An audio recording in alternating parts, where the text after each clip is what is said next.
Buenas tardes. El equipo de Columnas de México les da la bienvenida a Ventana Política, a la tercera temporada de Ventana Política, nuestro programa de discusión y análisis político en Coahuila. Transmitimos desde nuestro set de televisión digital, sito en la colonia República Oriente, en Saltillo, Coahuila, en las propias instalaciones de su periódico Columnas de México. El tema de la mesa de hoy, proyecto de presupuesto de egresos 2023.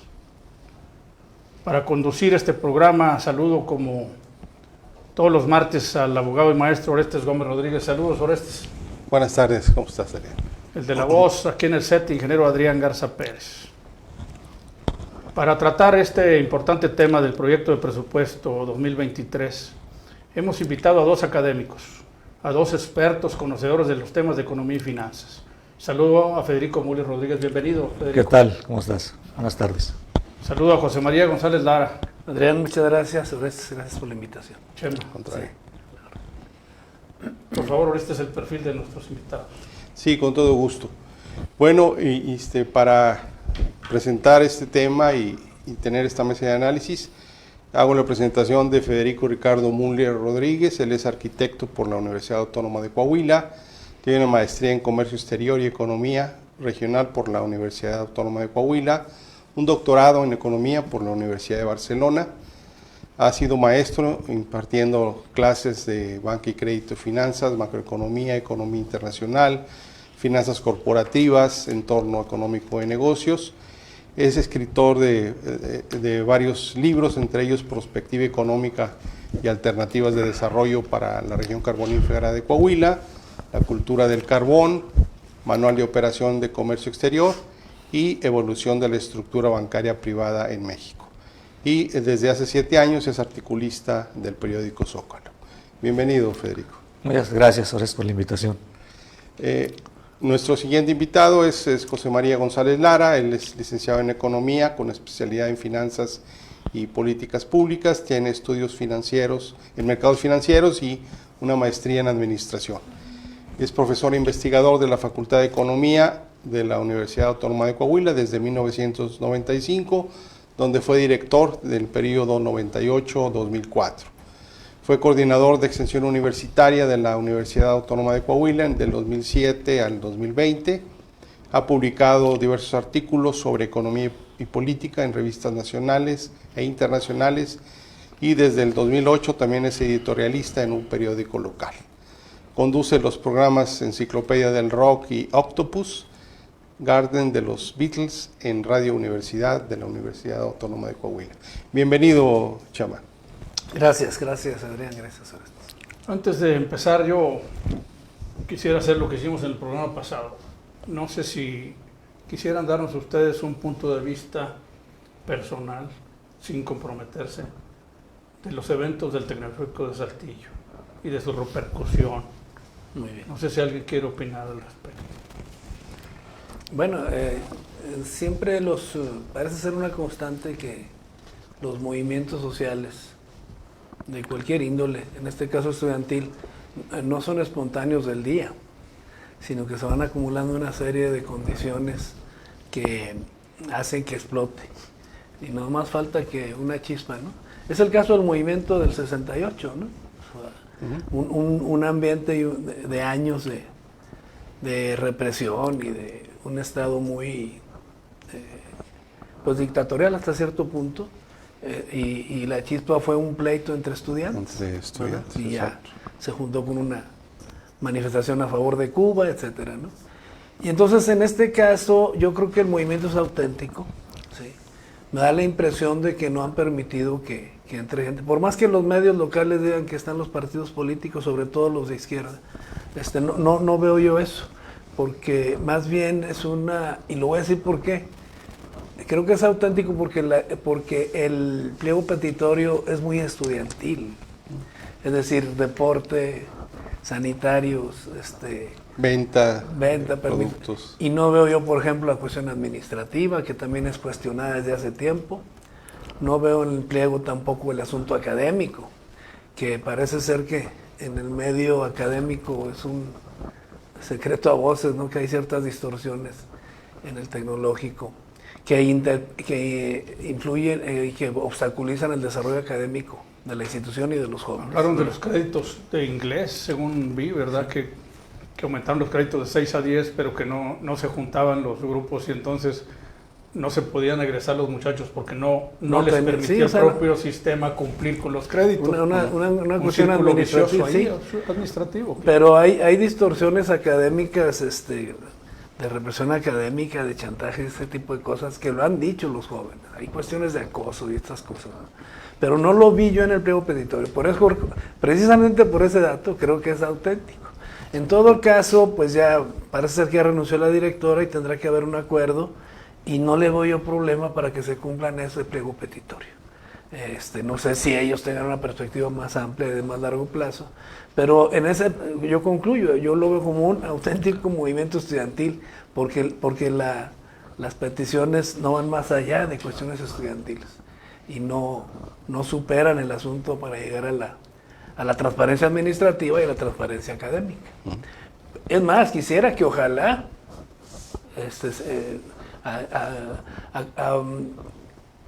superaran el asunto de la petición netamente estudiantil.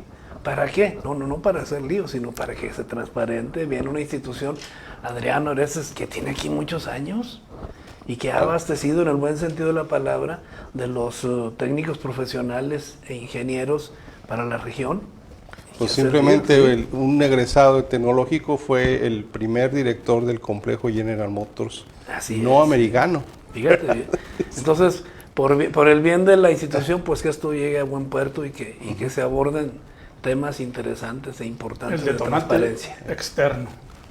Pues fue el detonante externo, porque externo al tecnológico. Si no permites... Subyacía la problemática. Sí, claro, es lo que te digo. Sí, pero vino un asunto externo que detonó. Si no permites ciertas actividades ahí internas, y que les doy la razón, pues es una institución de educación pública superior. Pero a otras personas sí les tienes consideración por su nivel político, etcétera, pues fue la chimba.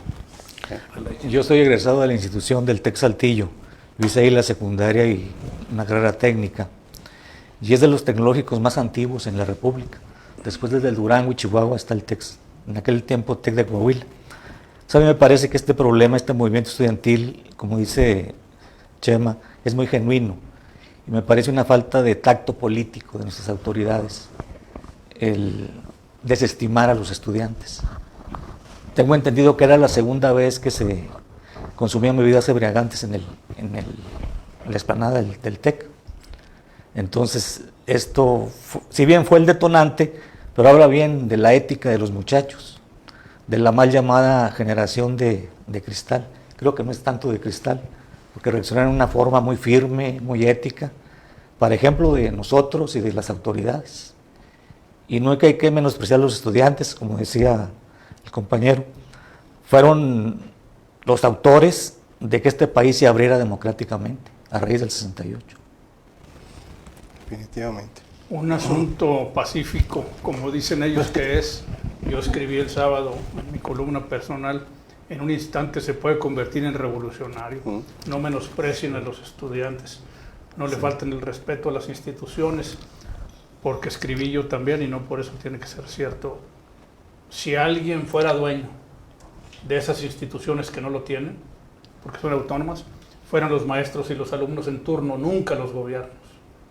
Y los gobiernos fueron agresores. Muchos medios dicen que no hay agravio, y si no hay agravio, ¿por qué se disculpó el gobernador ayer? 7 días después, por cierto, muy tardío, y sin el alcalde presente, que creo que debía haber encabezado esa disculpa. Pero bueno, gracias por su apreciación, no tenía que ver con el tema de hoy, pero... Es un tema coyuntural, ¿verdad? Es un tema coyuntural, pero es un tema que importa, porque hay una lección que dejan los burros pardos, hay una lección que dejan para el mundo, para México, para los tecnológicos. La autonomía universitaria debe ser sagrada. Adelante, Orestes. Claro que sí. Bueno, este programa está dividido en 3 grandes bloques. El primer bloque se refiere al presupuesto 2024. Un presupuesto especial, porque es un presupuesto de fin de sexenio, que tiene grandes expectativas en lo que hace a cómo se va a estar distribuyendo el dinero entre las instituciones, entre los estados, inclusive entre los municipios, pero con el contenido de campañas políticas. ¿Cuáles son los puntos de vista que se deben de tomar en consideración para un análisis de este presupuesto 2024? Bueno, yo quisiera primero poner en contexto el aspecto socioeconómico y comentar que en 2022 el PIB de nuestro país alcanzó aproximadamente 18.3 billones de pesos, lo que representó una recuperación del 3% en relación a 2021. De este modo, la economía mexicana se sitúa en niveles similares a los de la prepandemia. Entonces quiere decir que la economía paulatinamente se está recuperando. 18.3 billones de pesos. Sí, y sobre todo, porque luego preguntamos, la opinión generalizada es que es un presupuesto que puede generar distorsión inflacionaria y también, ustedes saben que la deuda se califica, ¿sí? Pero esto impacta en las empresas cuando solicitan crédito, ubicadas y de capital nacional también les impacta. Y entonces generalizadamente se observan riesgos. Pero como dice el maestro, hay que verlo contextual. Ya van, pues creo que 4 trimestres con un crecimiento de la economía, si no el suficiente, pero sí sostenido. Y para el segundo trimestre de este año, anualmente se creció 3.6%. Entonces se prevé que en este año 2023 el crecimiento sí llegue a 3 o hasta lo supere. ¿Qué implica esto? Pues implica también que hay inversión, hay empleo, e implica que hay recaudación. Cuando hay crecimiento económico, quiere decir que las empresas invierten, reembolsan y ganan, ¿verdad? Y de esa utilidad pagan impuestos. Y hay otra cosa, si hay inversión hay empleo, si hay empleo hay consumo, y si hay consumo hay impuesto al valor agregado. Y entonces este gobierno recibió en 16% la recaudación. Si mal no recuerdo, está llegando al 20% de recaudación respecto al Producto Interno Bruto. Es decir, de impuestos, de cada 100 pesos, 20 pesos son de impuestos sobre la renta. Bueno, de impuestos generales. Sí. Y eso es, pues es importante, valioso, aunque sí, en efecto, hay que revisar los riesgos del paquete económico que se deberá aprobar en la Cámara de Diputados en las siguientes semanas, ¿verdad? 9 billones 66 mil millones. Dice Así el es. INPICO. El INPIC es el proyecto de presupuesto Sí, de así es. egreso. Presupuesto. Con un déficit. Un dineral, ¿no? Es mucho dinero y es algo hasta cierto punto, entre comillas, lógico, porque en cualquier país del mundo democrático, el último año del gobernante siempre amplía el gasto para favorecer a los candidatos de su partido. Entonces, si ustedes ven el gasto en 2018 con respecto al de 2024, pues hay un incremento de cerca del 30%. Es un gasto histórico, creo que no se había visto en los últimos 50 años de este país. Y dos aspectos. Uno es, en la mañana estaba escuchando a Ignacio Mier, que es el líder de los diputados de Morena. Lo habían entrevistado en relación a su precandidatura como representante de la 4T en el estado de Puebla. Al ser él el líder de los diputados federales, ¿cuánto va a influir su disciplina y su manejo, ¿verdad?, en la nominación para el gobierno de Puebla? Y considero que es un aspecto al cual deberíamos de tenerle mucha atención por la cuestión de disciplina, de utilizar la misma fórmula que en cierto momento utilizó Claudia Sheinbaum para ser la favorita, ¿no? Entonces, creo que estamos en un grave riesgo de pasar el presupuesto tal cual lo formula el gobierno de la República. Y por otro lado, también en cuanto a los números de desarrollo o de crecimiento económico, tal vez exista una trampita, porque el crecimiento en 2020, ¿verdad? Y 2021, pues se detuvo. Fue negativo. Entonces, 2020. Lo que suceda en el 2022, 2023, pues es ganancia, Sí, claro. si lo comparamos con esos años, no si lo comparamos con años de desarrollo normal y equitativo, ¿verdad? Sí, es que fue generalizado, es decir, fue una caída del mundo, ¿no? Ujú. El promedio de caída en el mundo fue creo que 4.4%. México estuvo en 8.1%. Cerca del 8, sí. Sí. Y entonces, y sobre todo porque estaban muy ligados a las cadenas de producción y de valor y distribución a nivel mundial por nuestra cercanía con Estados Unidos, que ahora nos favorecerá con el nearshoring, pero eso es otro tema. Entonces, decían o se planteaba que la caída, porque no hubo financiamiento de empresas, sino más bien el consumo para fortalecer el mercado interno. Paréntesis. El maestro sabe de esto. La economía para mí es un problema de demanda.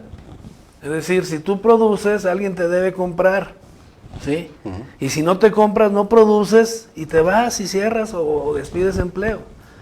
Pero si el consumo interno es fuerte, pues produces, vendes, reembolsas y ganas, ¿sí? Pero además generas empleo quienes te van a comprar en el círculo virtuoso de la economía.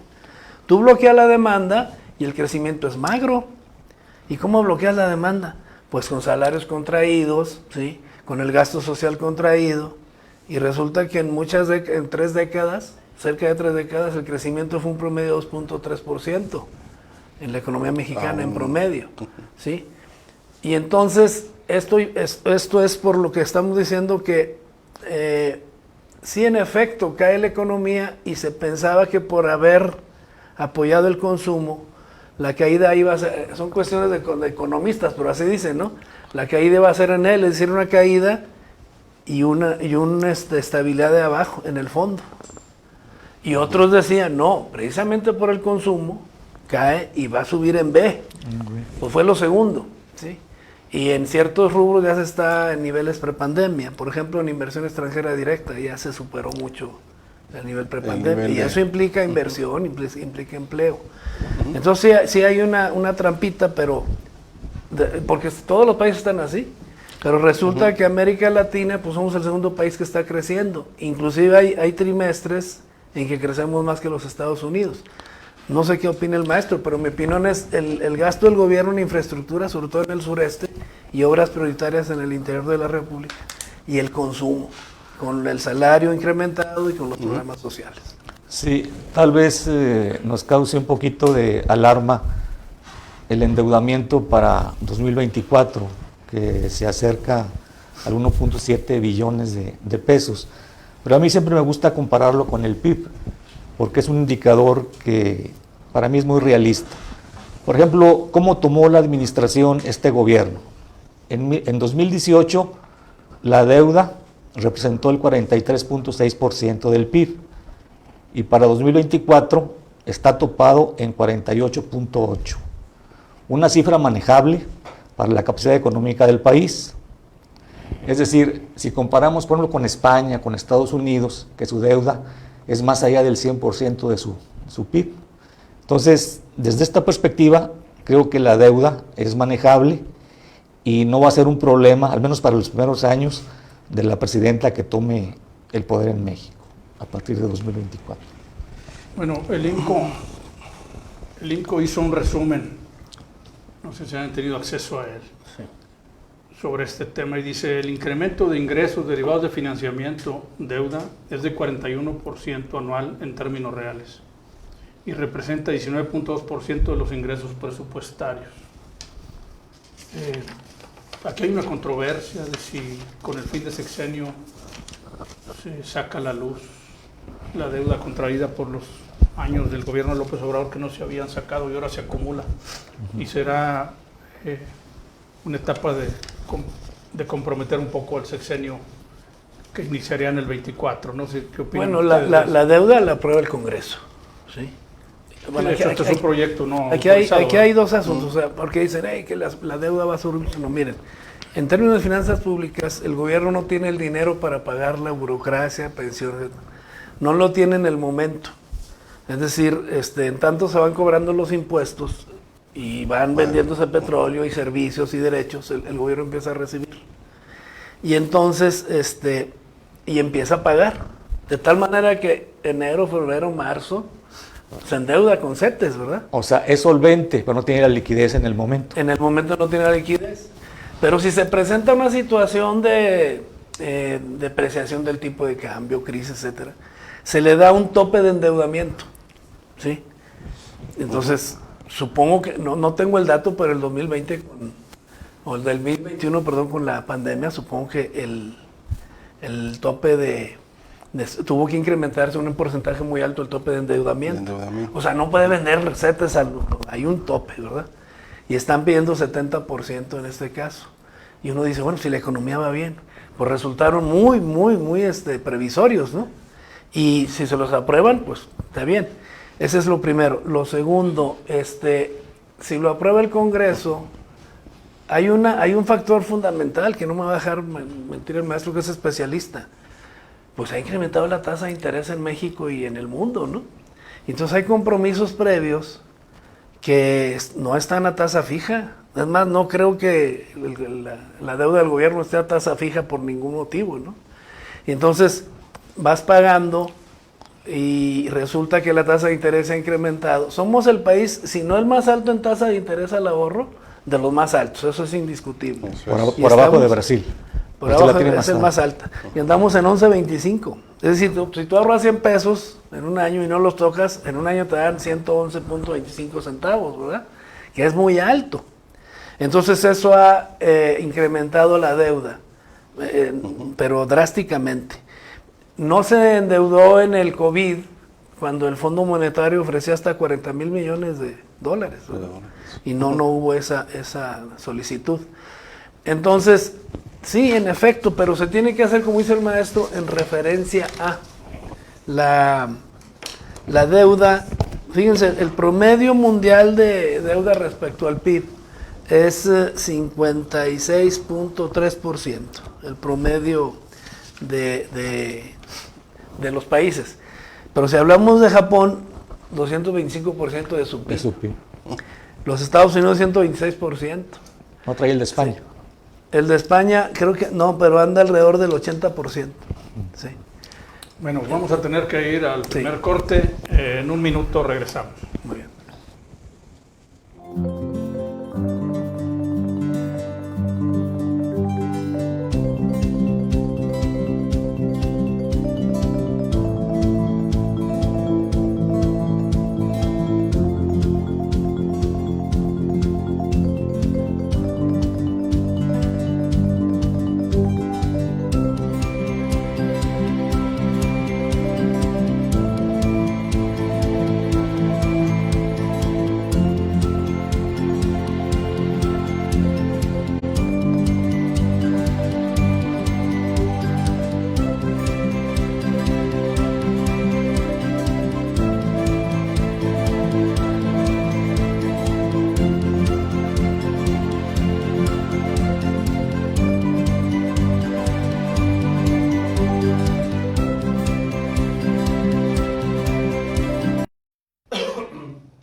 Seguimos en Ventana Política. Estamos en la mesa con el tema Proyecto de Presupuesto de Egresos 2023, con dos expertos, Federico Müller Rodríguez y José María González Lara. Hablábamos del endeudamiento que se incluye para el financiamiento de programas dentro del proyecto de presupuesto de egresos para el 2024. Y se hacía la aclaración por Orestes, creo que es importante, presupuesto importante por ser de fin de sexenio. Hacías una nota, Federico. Sí, comentarles que el presupuesto está sujeto a los criterios económicos que prevé Hacienda. Uno de ellos es el precio del barril de petróleo, $57. Una inflación de 3.9 para 2024. Un tipo de cambio alrededor de 17%. 17 pesos. 17 pesos, perdón, pesos. Y una tasa de interés pues, de 2 dígitos, posiblemente 10%, 10.5%. Si estas propuestas, lo que prevé Hacienda, no se cumplen, pues se nos cae el presupuesto.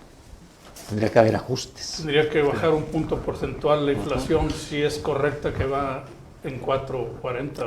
Prevén que caiga a 3.4 o 3.2. Sí, la tendría que inflación. bajar un punto y no va tan rápido, ¿no?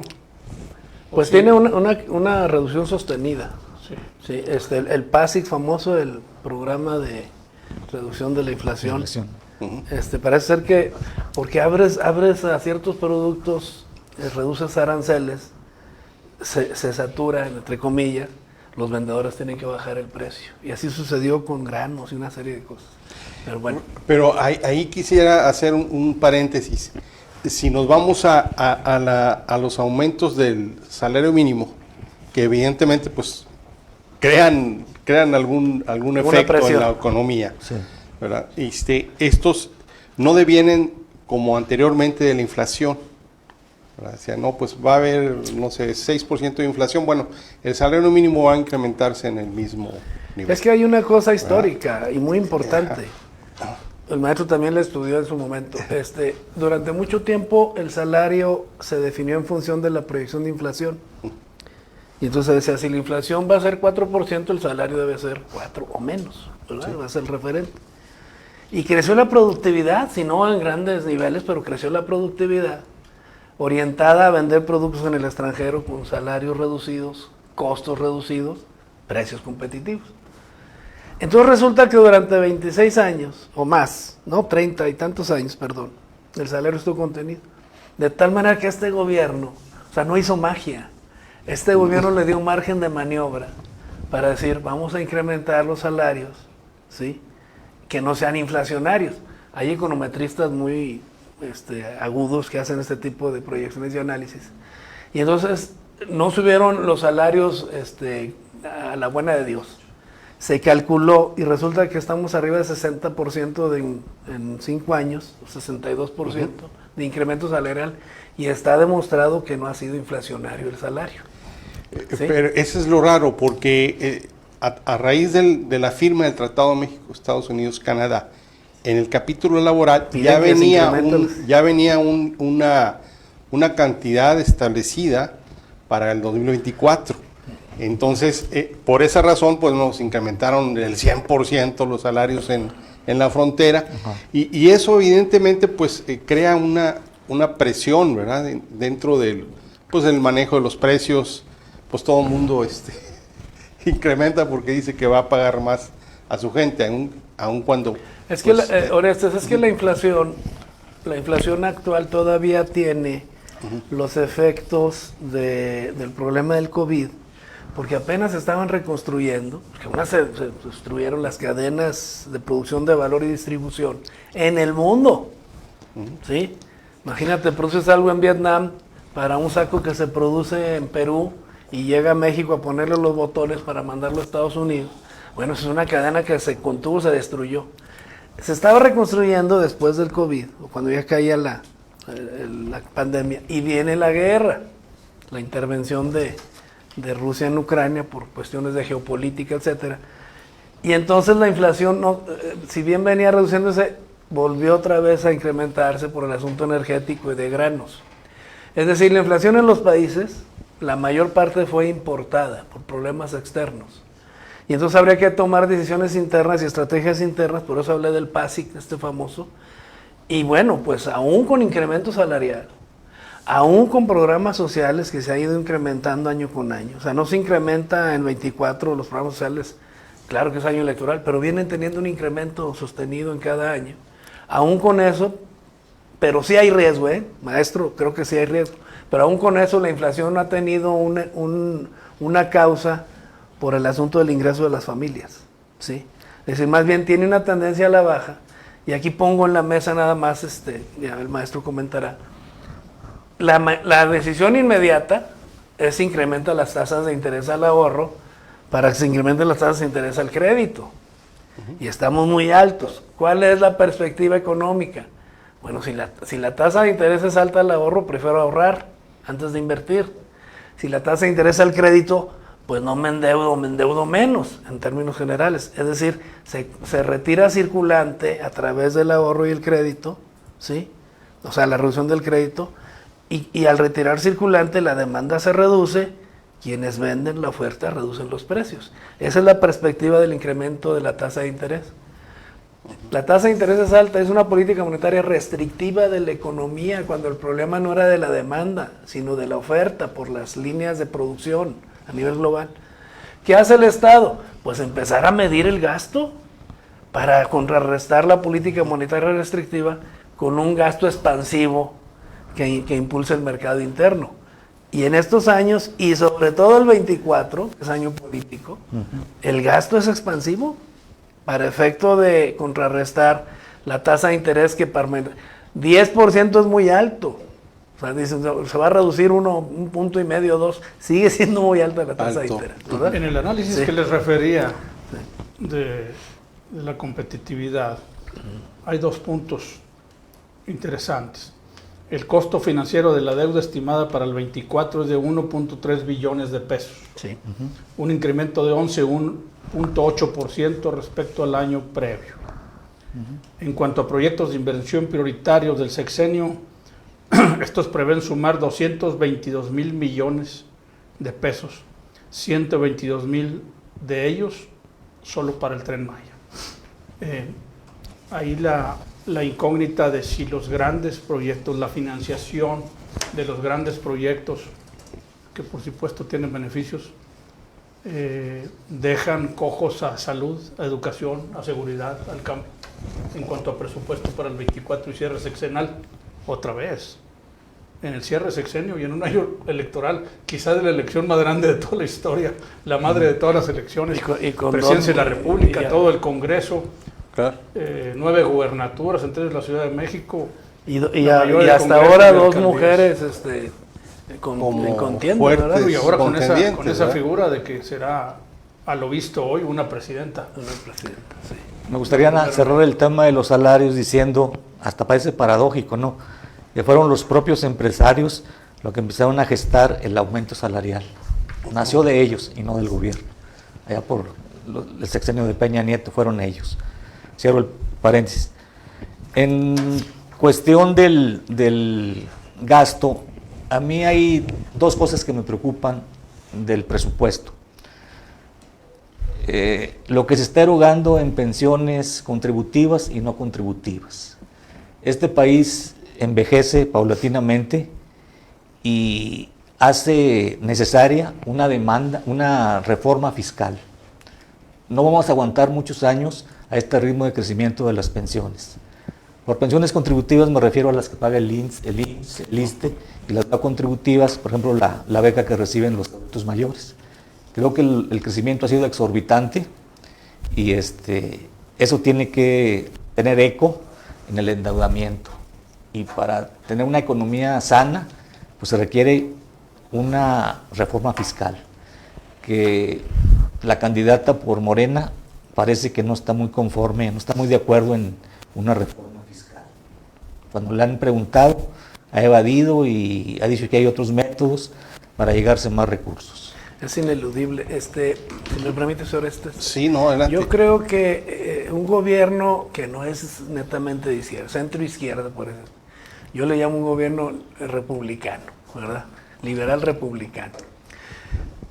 Cualquier decisión de política económica que impactara la inflación y que impactara el crecimiento económico, o sea, cualquier decisión propia del gobierno federal, y generaría mucho temor y salida de capitales, una serie de cosas. Entonces, de ahí que el endeudamiento sí fue, porque fue por tasa de interés el incremento fundamental de la deuda del gobierno federal. Pero fue mínimo el endeudamiento. Segundo, gasto público, si bien fue deficitario, pero fue mínimo el déficit. O sea, el déficit sólido empieza en el 24. Como que estuvieron guardando el déficit, ¿no? Sí, es lo que dice. Hasta el año Último, electoral. ¿verdad? ¿Sí? Exacto. Y entonces a mí se me hace no sé qué opinen, una política económica con mucha precaución, una política económica precautoria, hasta neoliberal, en ese sentido. Economistas muy reconocidos, como Huerta y Córdoba, bueno, ellos decían, tiene que gastar más el gobierno, pero ¿cómo? Pues que se endeude. Y entonces fueron muy precavidos durante 5 años, muy cautos. En ese sentido, yo creo que guardaron todo esto para el siguiente año que viene, y pues se adelantó el maestro, porque pudiera hacer la conclusión de esta plática, la necesidad de una reforma fiscal. ¿Qué es una reforma fiscal? Pues que sin elevar tanto la tasa de impuesto, sin crear nuevos impuestos hasta donde se pueda, aumentar la base, es decir, aumentar los que pagan, ¿sí? Y sin afectar el bienestar de la gente. Y eso es un análisis muy profundo. ¿Por qué no quiso hacer reforma fiscal este gobierno? Precisamente por la precaución de no generar temor, ni en los mercados, ni en los inversionistas directos. Así lo percibo yo, ¿verdad? Ahora, pero ya es necesario, porque miren, nada más, 741,000 millones de pesos en programas sociales. Y nada más para el programa con estrellita, ¿no?, de los adultos mayores, para el próximo año es 465,000 millones. El 37% del gasto en programa. Casi medio ¿Cómo billón. se sostiene? Casi medio billón de pesos. ¿Querías comentar algo, Federico? Sí. Sí. Yo creo que después de la seguridad pública que está deficiente en nuestro país, otro de los grandes problemas de esta economía es la asimetría en el ingreso. O sea, tenemos poca gente con mucho dinero y mucha gente sin dinero. Si lo vemos desde el punto de vista del PIB, el 30% del pastel va para la clase trabajadora y el 70% para el capital. Esto no puede ser. En Estados Unidos es a la inversa. ¿Sí? Segundo, el régimen de López Obrador fue muy criticado porque en la pandemia no apoyó a los empresarios, a los agricultores, como lo hizo, por ejemplo, Trump, que les mandaba cheques. ¿Sí? Te llegaban a tu domicilio el cheque, impulsó mucho la economía y después se metió en otro problema, ¿verdad? Porque hubo inflación en Estados Unidos. Sí. Entonces fue muy parco. Yo creo que si hubiera gastado más, la economía estoy seguro que hubiera crecido más, pero se mantuvo al margen y pues lo dejó para el final. Como un estratega político lo dejó para el final, 2024. Pero no van a generar un problema el de haberlo dejado al final. ¿O no quieren? No, es que es manejable, incluso es extraño. Parece una estrategia política, pero financiera. Sí. ¿Financiera lo es? Las calificadoras internacionales lo ven manejable, ¿sí? Porque si es el 48.8% del PIB, pues es de las más bajas en el mundo, en el promedio, la deuda, pero sobre todo el pago, que es 1.900.000. Es una pregunta difícil, pero sí. ¿deja comprometido a su propia 4T si ganara la presidencia de la República? Va a ser necesario hacer esa deuda que hereda. Yo siento que es parte de ello. Ahorita se hablaba de una... Esos son los gritos que dicen que da Sheinbaum ahorita, ¿verdad? Sí. Porque ya se siente presidente. De la necesidad de una reforma, fiscal. Pero ¿quién quiere tomar esa decisión?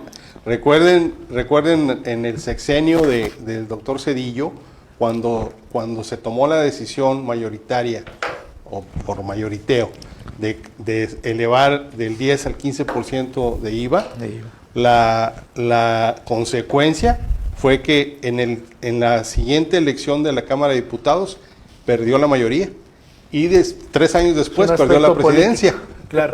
Políticamente tiene que ser un gobierno nuevo, que no tenga elecciones cercanas. Exacto. Así es. Bueno, muchos recomiendan a mitad de sexenio. Perdón, Federico, vamos a tener que ir a un segundo corte. En un minuto regresamos.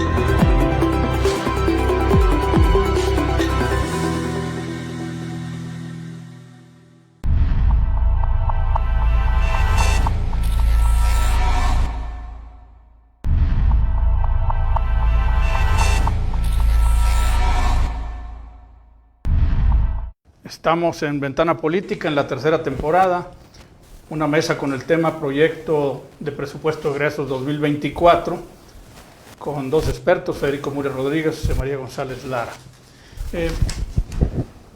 Yo quería dar un dato final de ese estudio que les decía, que tiene que ver con lo que mencionabas, Federico.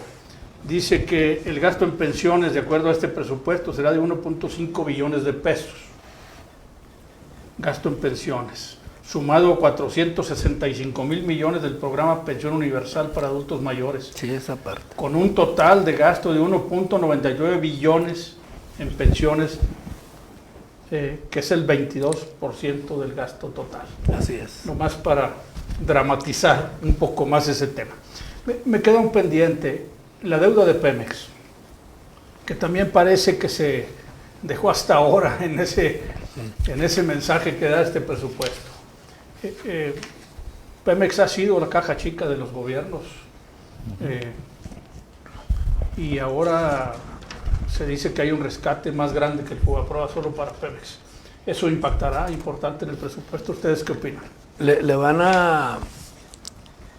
Le han reducido, por aquí tengo el dato, pero le han reducido 36%. Primero una caja chica y luego No, pero conviértese ahora de deuda es- pública a un rescate. Le recortaron el le presupuesto. recortaron el 36% Así es.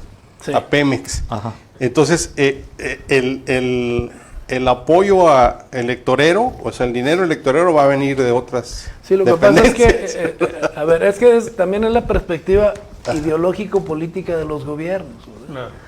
O sea, si para los gobiernos anteriores el Estado era una entidad gerencial para fortalecer negocios y esto, bueno, este gobierno lo ve como un estado de bienestar con responsabilidad social, Eso es. distinto a un estado gerencial de libre mercado. De ahí el argumento de decir, bueno, Pemex es una entidad de recurso natural estratégico, porque en el otro gobierno le quitaron lo estratégico, en los gobiernos anteriores le pusieron prioritario. Prioritario puede ser lo que sea, pero estratégico es para objetivos ulteriores, ¿verdad? Entonces se le preguntó al presidente, ¿por qué está rescatando? Porque es estratégico para el gobierno. De ahí debe salir la reducción de las gasolinas, porque se produce y ya no se va a importar. Actualmente se importa el 40%. Lo entregaron importando el gasolinas. 60% De gasolinas. de gasolinas y diésel. La idea es que se importe mínimo el 80%, se produzca mínimo el 80% y se importe máximo el 20% para tener margen de maniobra en los precios y reducir los precios de consumo de las personas y de empresas, ¿verdad? De negocios. Entonces Pemex es un asunto prioritario, pero más allá es estratégico, ¿verdad? En una perspectiva ideológica de un Estado. Sí, Federico. Sí, por un lado le recortan el presupuesto a Pemex un 36%, pero le dan vuelta a través de la Secretaría de Energía. Le van a dar una aportación millonaria también a Pemex para que produzca fertilizantes. Ok. Por eso el presupuesto de la CENER es muy elevado, porque de ahí se está tomando algo para Comisión Federal, para la red de Internet a nivel nacional y para Pemex a Se va a través de enojar fertilizantes. Rusia. Se va a enojar Rusia, pues le compramos los fertilizantes. Así es, sí. Entonces, Bueno, yo creo que nos quedó un vacío y yo quería retomarlo rápidamente. Tenemos que entrar al tema de Coahuila, nos queda Sí, claro. el último bloque y es importante. ¿Qué pasa con la salud, con la educación, con el apoyo al campo y con la seguridad en el presupuesto de fin de sexenio? Los grandes proyectos, los grandes planes, el tren, la refinería, etcétera, ¿se vuelven a llevar el dinero? bueno, ahí en salud hay un pequeño truco, ¿verdad? Que depende de la ideología del periodista, como lo quiera ver. Si lo vemos nominalmente, hay un bajón en salud, pero no están considerando que una buena parte de recursos se le asignaron a IMSS Bienestar. ¿Sí me explico? Entonces le quitan a uno. Es como la Efecto Sedena. compensatorio. Como la Sedena. Igual, queda igual. Sí, en términos Como la sí, Sedena, tiene un presupuesto muy elevado, pero ahí está el Tren Maya, que se lo quitaron a turismo, El aeropuerto, pasa para el las aeropuerto, está Mexicana de Aviación, está los operadores de aeropuertos en el sureste del estado, Aduanas. del país, Aduanas, todo ese tipo de cosas. Por eso Sedena ya es un empresario en ese sentido. Bueno, y para ligar esto que estamos hablando con el nuevo tema del último bloque, que es Coahuila, las participaciones federales a entidades y municipios también reciben un recorte en ese presupuesto. Bueno, Sí, ¿Se pero- puede esperar eso? Bueno, aquí Coahuila entre ellos. el ramo 33, que es a los municipios, se reduce en un 48%. no. bueno, Y en las participaciones a entidades federativas se reduce en un 1%. yo aquí traigo otros datos. Sí, hay que checar. A ver, Yo traigo 2.2 billones para participaciones y aportaciones a estados y municipios, un aumento marginal del 0.3%. Ok. Es decir, no Es se, el dato que yo- no se incrementa la inflación. Margen. en la mitad de la inflación.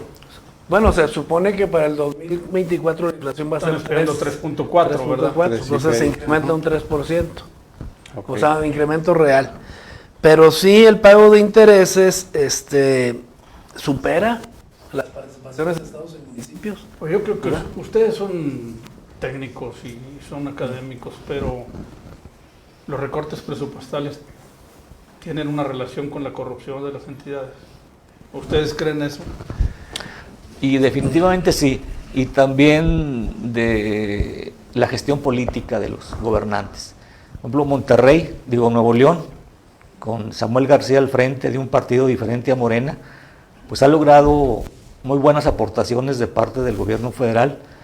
El acueducto del Cuchillo, una obra pues Millonaria. importante, millonaria, pero ya se inauguró en tiempo récord.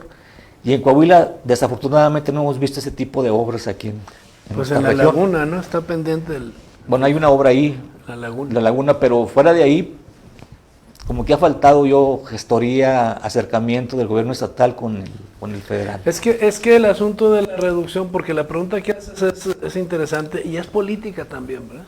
Como maneja Orestes, la política está ahí, definitivamente. Este asunto de la austeridad, de la reducción drástica del gasto corriente del gobierno federal, el gasto corriente era muy alto, que es el de la burocracia, ¿verdad? Y una serie de cosas. Este asunto de la austeridad se ha, entre comillas, trasladado, si no es que impuesto, a los gobiernos de los estados, ¿verdad? Y entonces los gobiernos de los estados han debido hacer recortes, digamos, en gasto no prioritario. Y en ese sentido, pues se ha visto la necesidad en ese sentido, de priorizar el gasto, y esas reducciones están en función de la austeridad republicana. No Eso quiere decir como dicen, que una no. entidad sobreendeudada como Coahuila, una entidad con un ambiente de corrupción que es inevitable no admitirlo, una entidad que se la pasa peleando con el gobierno federal, va a recibir menos recursos. Es lógico que reciba por esas tres No, razones o sea, menos Pues recursos. lógico, ¿no? ¿Verdad? Porque tiene derecho como parte del pacto federal, ¿no? No, Que pero existe. como consecuencia de esas tres razones. Claro que influye. Claro que influye. No, pero ojo, el gasto federal no está en toda la, Sí, toda la participación. Es decir, hay gasto federal por secretarías y le asignan a los estados algunos. El gasto de los estados es el mismo, más 3% de inflación. Pero el gasto de las secretarías en los estados es donde entra el problema político. ¿sí? El diputado Rodolfo Waltz dijo aquí en un programa algo que me resultó interesante. A ver, Coahuila en porcentajes gruesos no recibe menos dinero. La diferencia es que no se lo dan directo. Ajá. ¿Sí? Se lo mandan etiquetado para evitar Así Malos sobredeuda, manejos. Que le más metan deuda mano. y que se tuerza el dinero en el destino. Así es, sí. Y hay existían programas donde concursaban los estados y las instituciones estatales y los famosos fideicomisos. Ya no. Bueno, con lo que te estoy dando, debes de completar. Y algunos gastos a través de secretarías, ¿verdad? El asunto está en las secretarías, porque ahí sí priorizan y ahí sí deciden probablemente Y políticamente. creo que la gestión que tú mencionabas, Federico, la gestión de los estados hacia la federación, creo que es importante. Si no vendes tus proyectos, si no los vendes correctamente. Y como ¿quién te dices los tú, paga? si el interés es una senaduría plurinominal o algo, pues sacrificas la educación de los niños, y eso es un punto de no retorno. ¿Qué va a pasar con el siguiente gobierno estatal? ¿Aceptará los libros? Estamos hablando de política ahora. Bueno, si estás hablando de política, el tema no es la senaduría plurinominal, sino el fuero. El fuero que dan La protección. Bueno, pues si nos vamos a ese extremo. Entonces sí, Se la moriría idea es de nuevo don Carlos Fuero, el general, ¿verdad? y don Jesús Reyes Heroles y todo. Si el asunto es tener una pluri, como dijeron por ahí, pues hay que quedar bien con Claudio X González, con Salinas o no sé con quién, y el sacrificio es por el pleito, la educación. Pero es un punto de no retorno, porque entonces, si la mayoría de los estados ya aceptaron los libros de texto con la nueva escuela mexicana, solo 2, Chihuahua. ¿qué vamos a hacer? O sea, ahorita se va a trabajar con cuadernillos, ¿no? En Sí, las ya escuelas. están editados. Y luego regreso al tema económico. Por lo tanto, si recibes lo mismo, también hubo programas de concurso, entre comillas, de plantear proyectos que desaparecieron. Y entonces el recurso extra ya no se tiene, desde hace como 2-3 años, ¿verdad? Perfecto. Tenemos 10 minutos para analizar 2 temas importantes a nivel local. El primero es el relacionado con la deuda de Coahuila, con la deuda pública de Coahuila, y el segundo es una prospectiva financiera del nuevo gobierno de Coahuila. ¿Cómo podemos unir estos 2 temas para hacer el análisis? Pues si ya venimos de un análisis del gobierno federal, la deuda de Coahuila es un poco más complicada, pero sí nos gustaría tener ese punto de vista. Yo creo que es ineludible una reestructuración de la deuda de Coahuila. Juntarse gobierno y los bancos coludidos o involucrados para hacer algunas quitas. Algunas quitas. Coludidos. Estaba bien el calificativo, no Algunas quitas, no para... Porque esto que estamos Es que no ha pagando habido- es una sangría de veras. lo que No, está no ha pagando. habido quitas, maestro. O sea, ya van 3 reestructuraciones. Sí. Y en esas 3 reestructuraciones lo único que se logra es alargar el plazo, El plazo. pero no el monto de pago. Y entonces esas reestructuraciones pues le permiten proyección, pero no se reduce drásticamente o significativamente el pago mensual. Cuando hay una reestructura real, si hay quitas, si hay segmentación de pagos, y en esa segmentación hay reducción de tasa de interés, hay reducción de comisiones, por favor. Pero resulta que se entregó esta deuda, a ver, recuérdenme, en 28 mil millones de pesos, o 29 mil millones, y ya se han hecho 3 reestructuraciones y debemos 36 mil millones. Igual. En 36 mil millones de pesos, el mismo capital desde Humberto Moreira. Desde Humberto. Pero, con 40 o 45 mil millones de pago de intereses hasta hoy, que serán en 20 años a donde mandaron la deuda, 150 mil millones de pesos solo de intereses. ¿No quieres hablar de colusión, Federico? Y se Hay un dato último, frío, espantoso. 12 millones de pesos diarios se pagan por el servicio de la De la deuda deuda. para solo abonar menos del 5% del capital. Es un crimen. Es un crimen. Ya no nos metamos al origen de la deuda. Solo eso es un Solo crimen. eso es un y ahí hay crimen. un negocio bancario espantoso. Y poca sensibilidad política. Ahora, si tuvimos una intervención en nuestro país por una suspensión de pagos, Sí, sí. si analizamos el origen de esta deuda pública, pues fue un origen ilegal, Exacto. porque no fue autorizada por el Ni sea Congreso. transparente. Entonces, el punto ahí es que el gobierno tiene un margen muy amplio para negociar Jurídico. y no lo ha hecho, pues porque ya la deuda es un negocio, como nos dijo aquí el diputado. Comisiones, Las intereses. reestructuras dejan dinero por infraestructuras. fuera que no queda ¿Verdad? registrado. ¿verdad? Entonces, ese es el punto. Pero entonces, si me preguntan, ¿el próximo gobierno tendrá sensibilidad para atender el asunto y ver una manera más proclive para que no sea una sangría, como dice el maestro? Bueno, contesta ese la es el pregunta de una contexto. Yo creo que no. Es decir, yo creo que el gobierno que viene con Manolo Jiménez no tiene esa ni sensibilidad ni necesidad, ¿verdad? Es decir, no le veo yo una perspectiva de justicia. Pero a costo del nulo desarrollo de infraestructura. Pues si no les interesan los niños en su educación, pues digo, ya me atreví a comentarlo de esta manera, ¿no? No, está bien, Sí, pero porque vale es la evidente que, bueno, pues hacen falta nuevas vialidades, Crecimiento carreteras, y desarrollo. sí. Y más ahora, Adrián, con lo que viene de las empresas, el famoso nearshoring, que sí se van a instalar en el sureste del estado y en el norte, ¿verdad? Ya ahí hay perspectiva interesante, pues necesita la infraestructura productiva necesaria.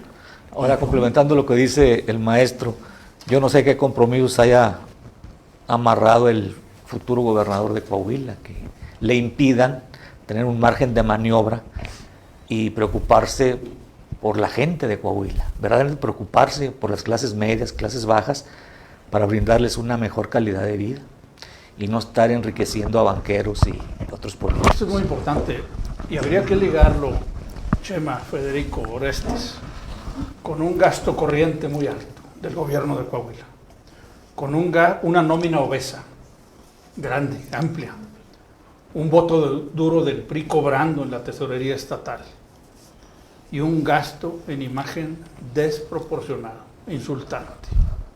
Ya no digas comprar encuestas y calificadoras para imagen, pero creo que eso dificulta mucho más el margen de maniobra de un gobierno y pudiera inclinarlos a tener compromisos mayores que los que hayan contraído para llegar al poder. Nada más 2 ejemplos como una consecuencia de la deuda de Coahuila. La clínica del magisterio se está cayendo a pedacitos y la autónoma de Coahuila, nuestra querida universidad. Son Por ahí consecuencias salió de la deuda. Una nota de corrupción de la Universidad de Coahuila. Así es. Lo han castigado ¿no? mucho.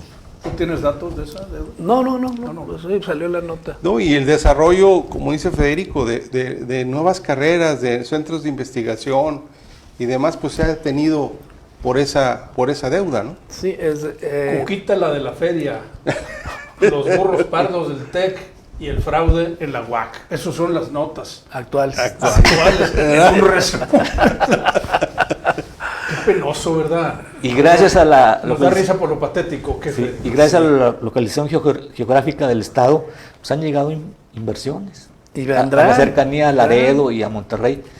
Caen solitas, no necesita mucha gestión política, Pero caen solitas. Gestión económica, pues necesitamos infraestructura productiva. Ese es el punto. Los parques industriales no van a dar abasto. No se están dando abasto No. hoy día. Con lo que Dice Orestes en privado conmigo y lo voy a tener que decir público que no, que ya para qué les digo que le den consejos a Manolo Jiménez.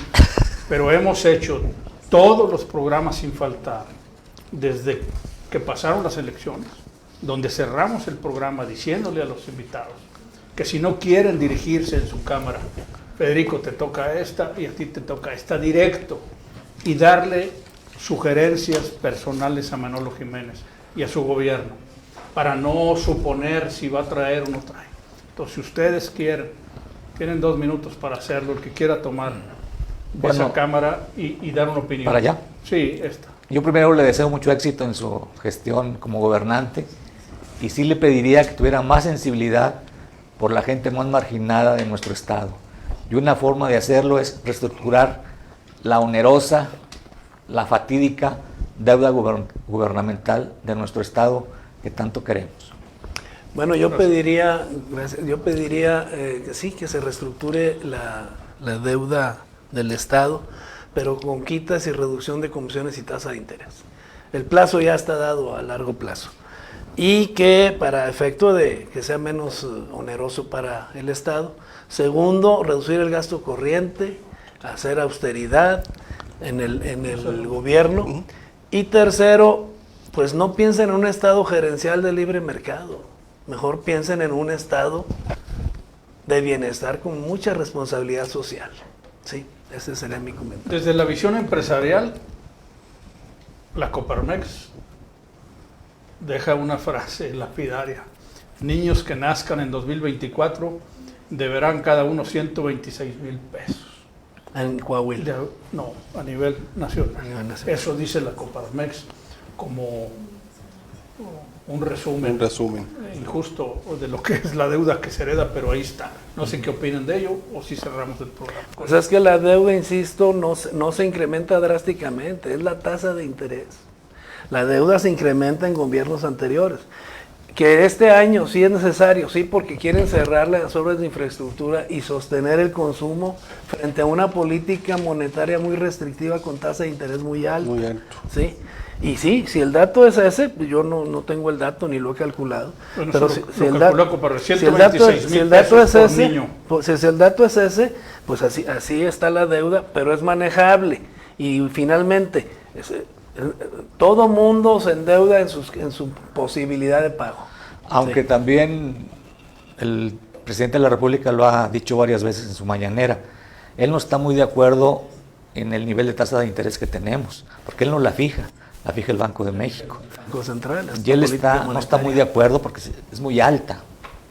Entonces es una función que no le corresponde a él. ¿Algún mensaje final, Federico, para cerrar el programa? Bueno, pues esperemos que el próximo año se ejerza con toda cabalidad el presupuesto para 2024 y los ajustes pues, que lo haga la Cámara de Diputados y de Senadores con mucha racionalidad, sin tintes políticos. Bueno, yo soy optimista, creo que la economía va creciendo, que la inflación se puede reducir, que el consumo va creciendo de la gente, son datos duros que están ahí.